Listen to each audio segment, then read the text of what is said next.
What's up, everyone? Welcome to this day in Philly sports history for December 5th, 2024. I'm your host, Jim Montgomery. Welcome to a Thursday edition of the podcast. We got a lot to get to, but first, some quick housekeeping notes.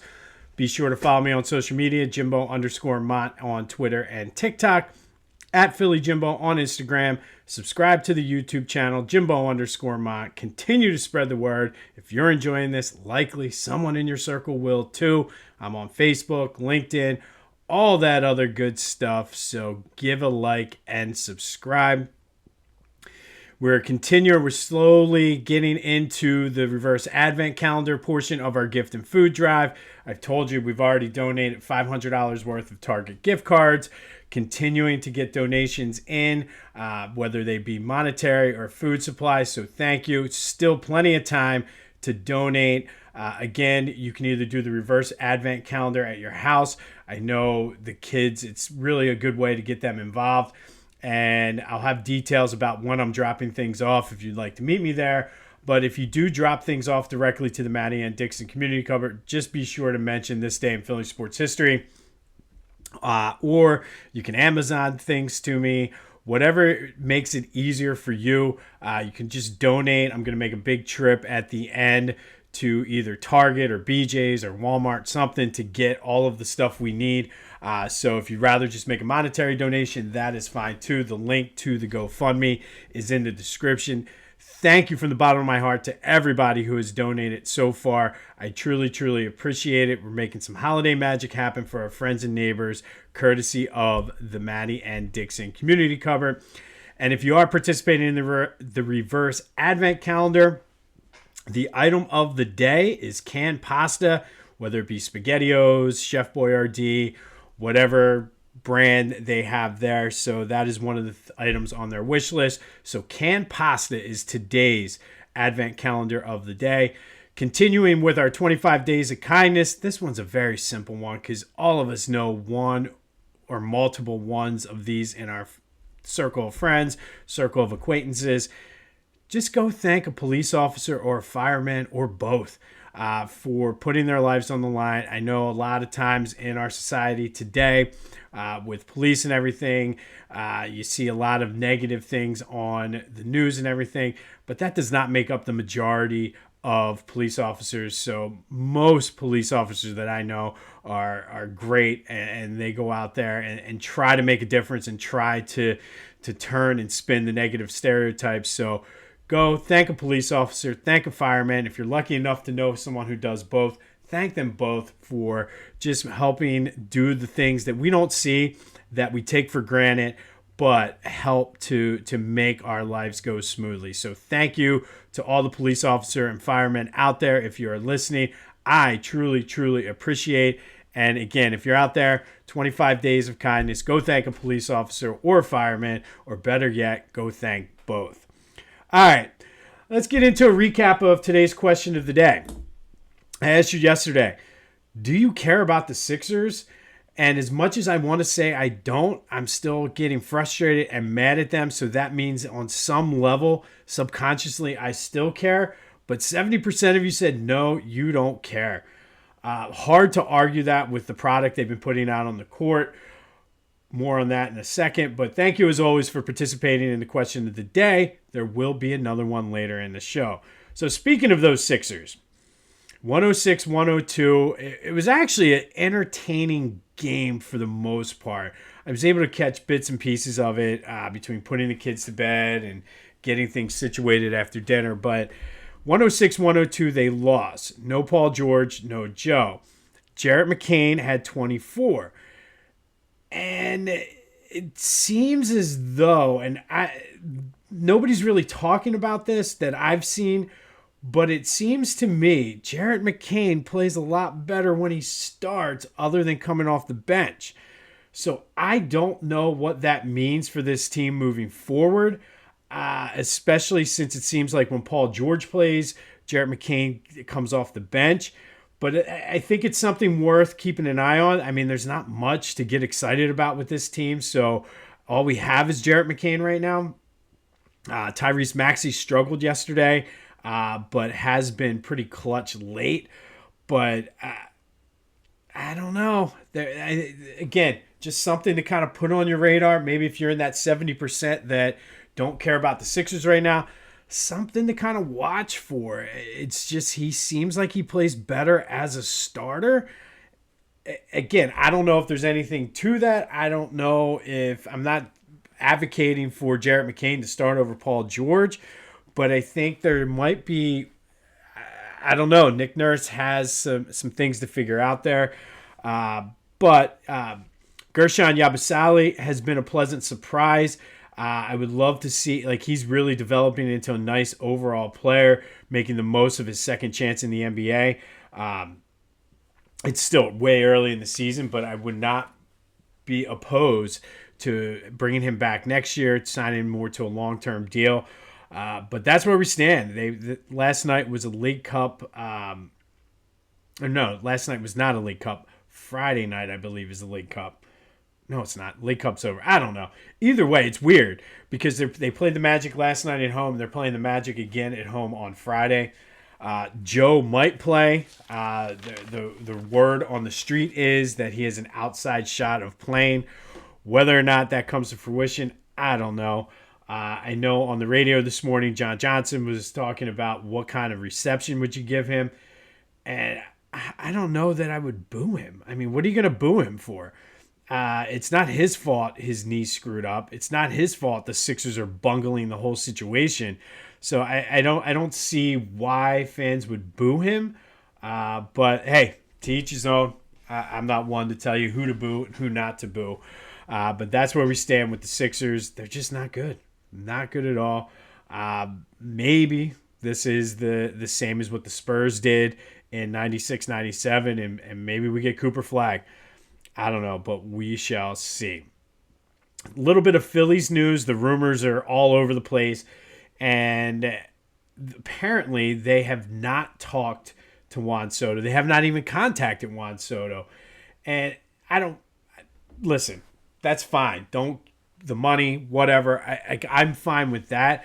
I just don't know if you're doing your due diligence by not even contacting Scott Boras. Or maybe they did and they're not making it public. I don't know, but that was the latest report. Owners' meetings get started next week. Dave Dombrowski has said he's not necessarily seeing them making a big splash. It's probably going to be more tweaking.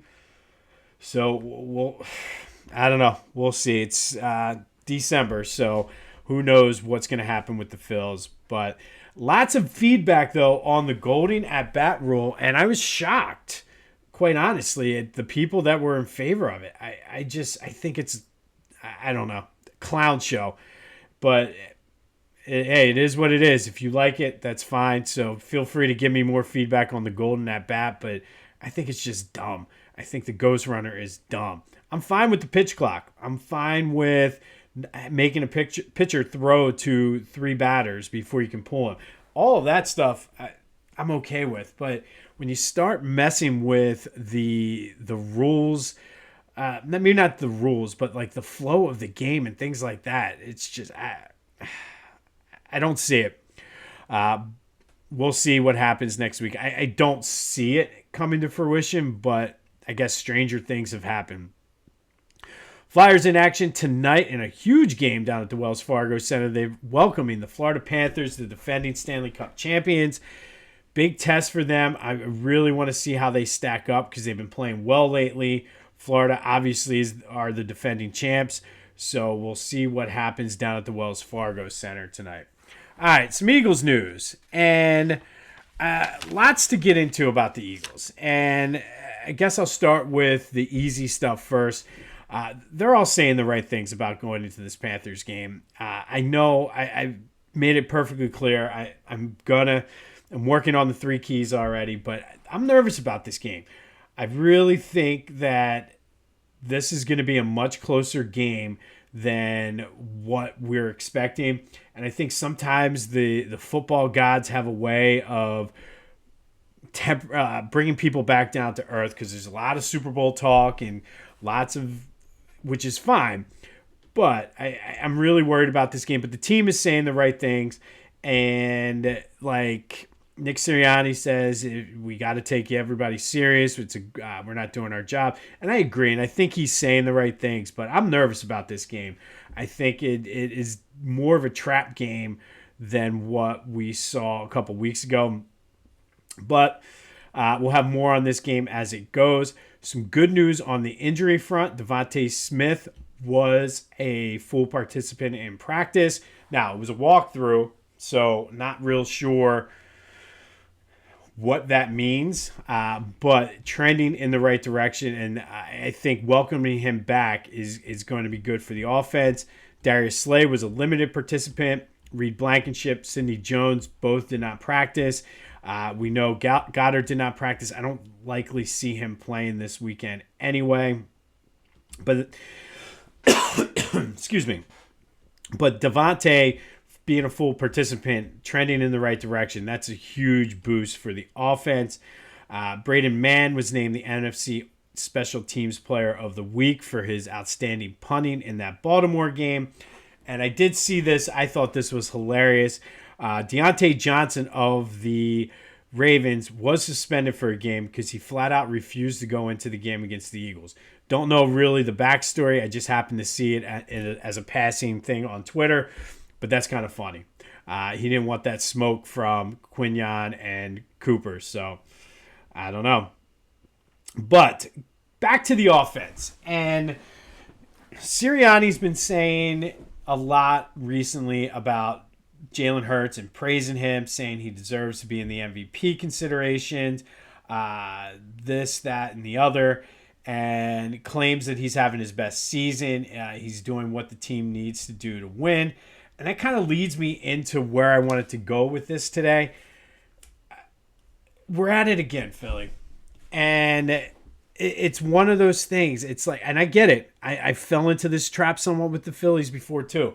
You got to get out of the old Philly mentality. The woe is me, sky is falling.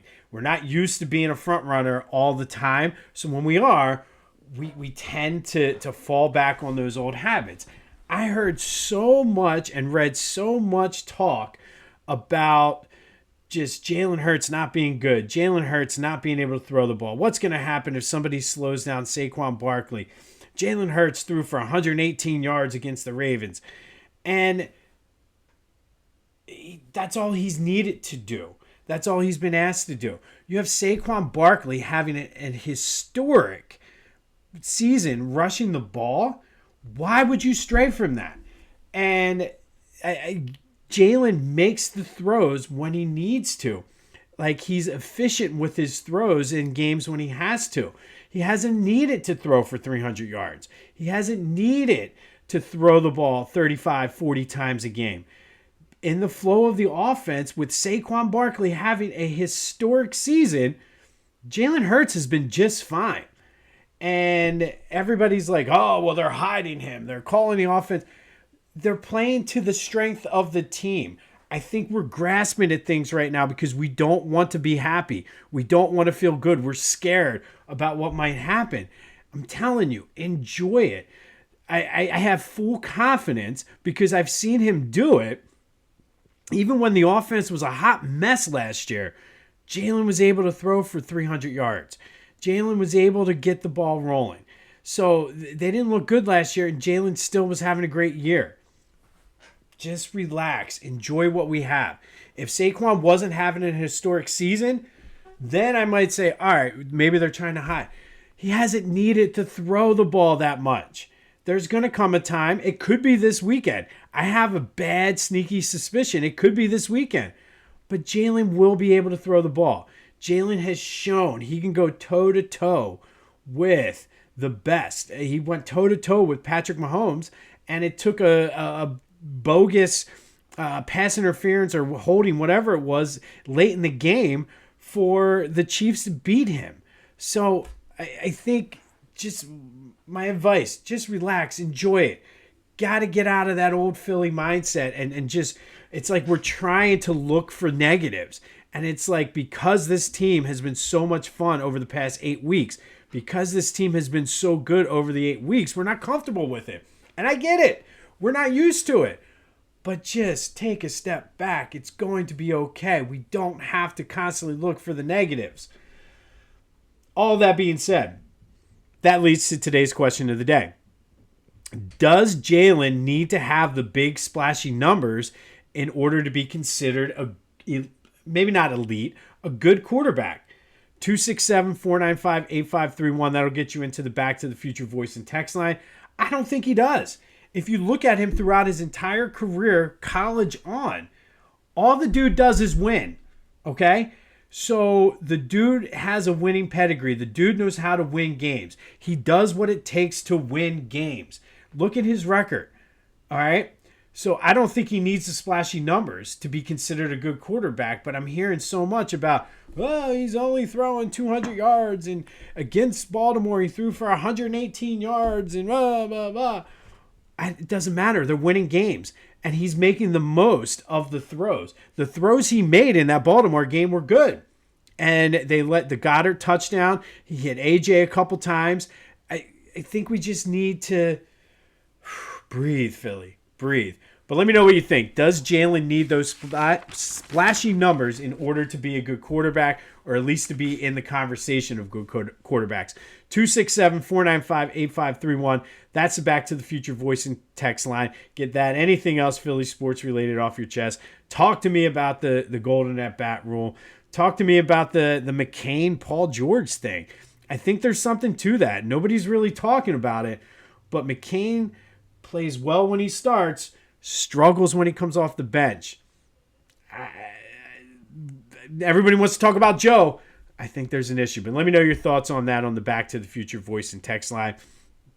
Be sure to go to Philly Goat, get some Christmas shopping done. I feel bad. I've made 3 separate purchases on 3 separate occasions for Christmas gifts because things come to me and it's just like, oh, okay. I'm not going to tell you what I bought, because some of you out there listening are going to benefit from the Philly Goat shopping experience.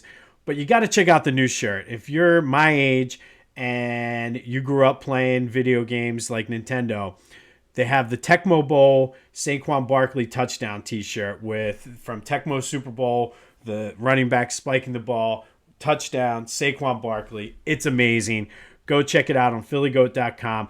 Be sure to use that promo code Jim Montgomery to take 10% off your order. That's phillygoat.com. Promo code Jim Montgomery to take 10% off your order. And Ryan, if you're listening, I might place my 4th order later today because I think I need to get one of those Tecmo Saquon shirts. And then check out my boys over at the Clashing Conferences podcast. New NFC East podcast drops today. Back on a normal routine. Actually excited to listen to during my workday today. So go check them out wherever you get your podcasts, as well as on YouTube. But get the Tecmo Saquon shirt. Ryan, I'm sorry. Probably could have saved myself a ton of money in shipping if I just put in one big order.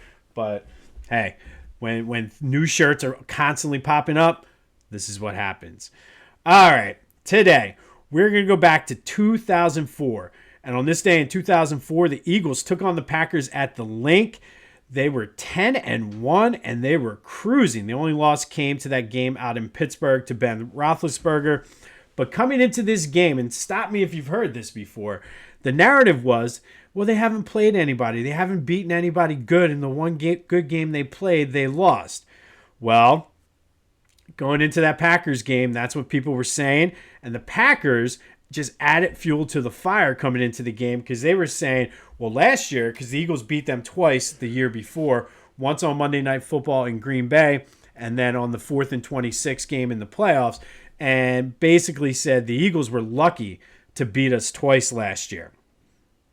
Well, the Eagles, the 2004 version of the Eagles, didn't like this too much. So game started, they fumbled on their first drive, but Brian Dawkins intercepted, got the ball right back, and then the route was on. The offense just completely lit up the scoreboard. Donovan threw 41 yards to T.O. to get the scoring started, and then from there, it was all Eagles. They led 35-3 at the half. Most of the starters were out by the 4th quarter. When the dust settled, it was 47-17. Packers scored a couple touchdowns late in garbage time against the backups. Donovan threw for a then team record 464 yards. That was later broken in 2018 by Nick Foles. But 464 yards and 5 touchdowns. Terrell Owens had 8 catches for 160 yards and a touchdown. Brian Westbrook had 11 catches for 156 yards and 3 touchdowns. The defense held Brett Favre to 131 yards, 2 interceptions, sacked him 5 times. And I think the key part of this game was not the offensive explosion, but the fact that we're like, okay, this defense might be legitimate. And I've heard a lot over the past couple of weeks. There's been a lot of comparisons of this year's defense to that one, as the 2004 sometimes is considered the best defense in the last 25 years or so. But I think this game, we realized that this defense may just be legit. Andy Reid won his 67th game, including playoffs, passing Greasy Neal as the winningest coach in Eagles history. He's currently sitting at, I believe it's 140 wins total for the Eagles. Terrell Owens broke the team record set by Mike Quick for receiving touchdowns in a game. If you remember, there was that bet that T.O. made. He always wore his tights for practice and working out, that if he got to 15 touchdowns, that Andy Reid would have to wear the tights in practice. And it just seemed like a foregone conclusion at this point that we were going to see Big Red in tights. Unfortunately, the way the season broke, Roy Williams with the horse collar that literally broke T.O.'s leg. We didn't get to see, luckily, I guess we could say, luckily we didn't get to see Andy Reid in tights. But things were just rolling for the Eagles after this point. We were sitting on top of the world for a little while, as Van Halen said.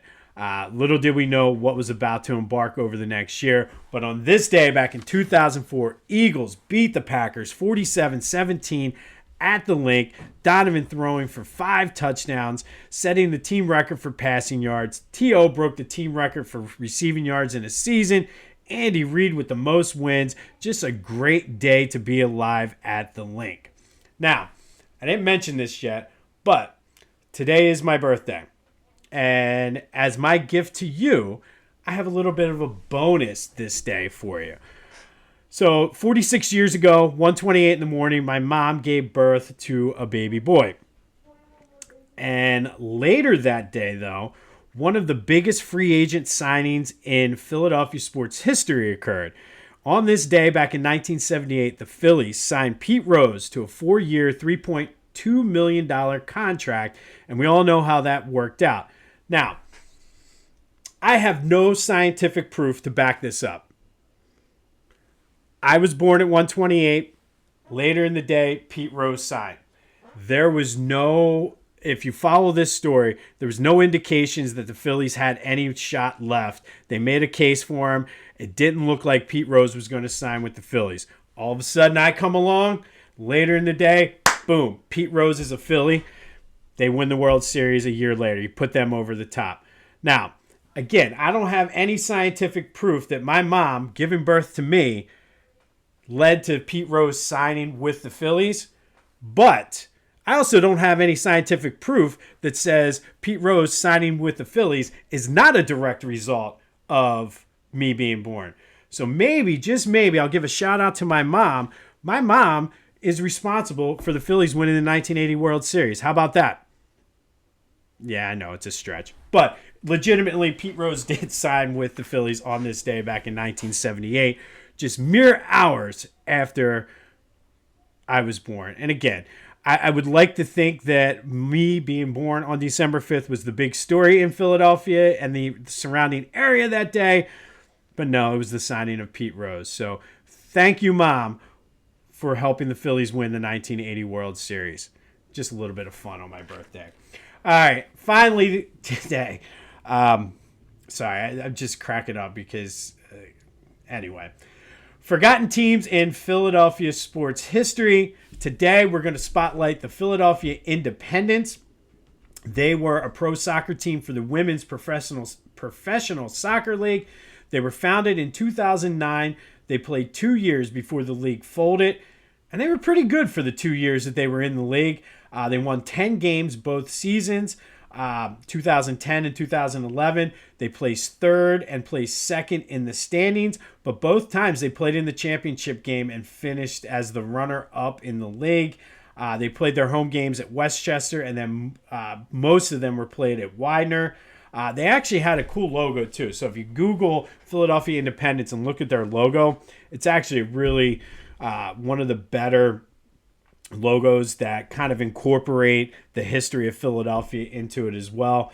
But the league didn't really fold. It suspended its operations and then sort of morphed into another league. We'll talk about that later in the month.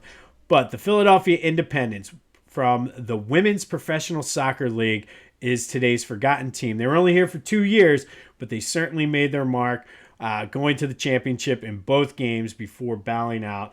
And then the league ultimately folded. So the Philadelphia Independents, but definitely go check out that logo. On this day in 1978, the Phillies signed Pete Rose to a 4-year, $3.2 million contract.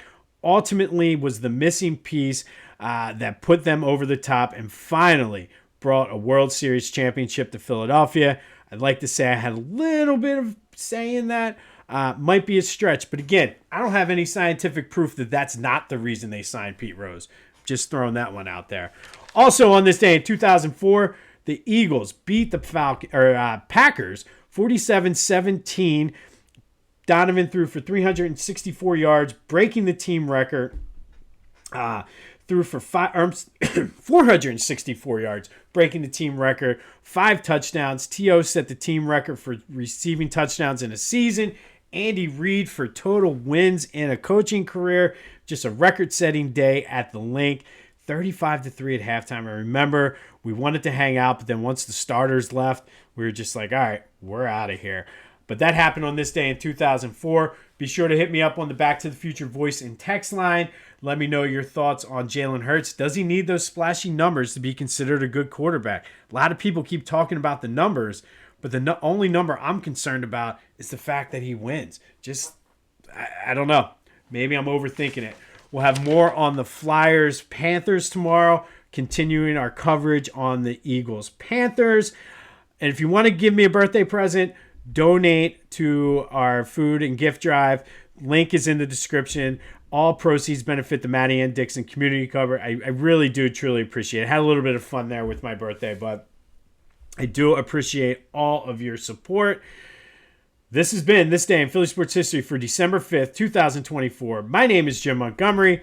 Go have yourselves a Thursday. And until next time, I'll see you when I see you.